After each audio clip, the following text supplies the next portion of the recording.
ಆತ್ಮೀಯ ಸ್ನೇಹಿತರು, ಮಾಜಿ ಸಚಿವರ ಪ್ರಭಾವಿ ನಾಯಕರಾದ ನಮ್ಮ BC ಪಾಟೀಲ್ರವರ ಅಳಿಯ ಅಥವಾ ಮನೆ ಮಗ ಅಂದರೆ ತಪ್ಪಾಗಲಾರ್ದು. ಅವರ ಸಾವು ನಮ್ಮೆಲ್ಲರಿಗೂ ದಿಗ್ಭ್ರಮೆಯಾಗಿದೆ, ನೋವಾಗಿದೆ. ಅವ್ರ ಮನೆ ಮಗನಾಗಿ ಹೋಗುಗಳನ್ನು ಎಲ್ಲವೂ ನೋಡ್ತಿದ್ದ.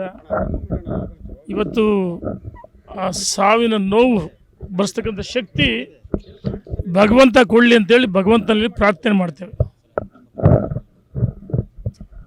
ಭಾಳ ಆಘಾತ ಆಗುತ್ತೆ ಸಹಜವಾಗಿ. ಅಳಿಯ ಅಷ್ಟೇ ಅಲ್ಲ, ಮನೆ ಮಗನಾಗಿಯೂ ಇದ್ದ, ಸಂಪೂರ್ಣ ನೋಡ್ಕೊಳ್ತದೆ.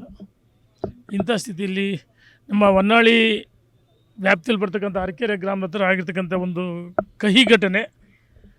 ಹೊನ್ನಾಳಿ ಹಾಸ್ಪಿಟ್ಲಿಗೆ ತೆಗೆದುಕೊಂಡು ಹೋದಂಥ ಸಂದರ್ಭದಲ್ಲಿ ಅಲ್ಲಿ ವೈದ್ಯರು ಶಿವಮೊಗ್ಗ ಕರ್ಕೊಂಡು ಹೋಗ್ಬೇಕಂತ ಸಲಹೆ ಕೊಡಿದ್ರೆ ನಮ್ಮಲ್ಲಿಯ ಆತ್ಮೀಯ ಮುಖಂಡರು ನನಗೆ ಕರೆ ಮಾಡಿ ಹೇಳಿದರು, BC ಪಾಟೀಲ್ ಅಳಿಯ ಅಂತೇಳಿ. ಆದರೆ ನಮ್ಗೆ ಆಶ್ಚರ್ಯ ಆಯಿತು, ದಿಗ್ಭ್ರಮೆ ಆಯಿತು. ಮಾಹಿತಿ ಇಲ್ಲ. ಆ ಕುಟುಂಬಕ್ಕೆ ಇದೇನೇನು ದುಃಖ ಕೈ ಘಟನೆ ಇದೆ, ಇದನ್ನು ಮರಿತಕ್ಕಂಥ ಮತ್ತು ದುಃಖವನ್ನು ಬರೆಸ್ತಕ್ಕಂಥ ಶಕ್ತಿ ಭಗವಂತ ಕೊಡಲಿ ಮತ್ತು ಆತ್ಮಕ್ಕೆ ಅವನಿಗೆ ಶಾಂತಿ ಸಿಗಲಿ ಅಂತೇಳಿ ಭಗವಂತನಲ್ಲಿ ಪ್ರಾರ್ಥನೆ ಮಾಡ್ತೇವೆ. ನ್ಯೂಸ್ ಫಸ್ಟ್, ನಿರ್ಭೀತಿಯಿಂದ ನಿಮ್ಮ ಪರವಾಗಿ.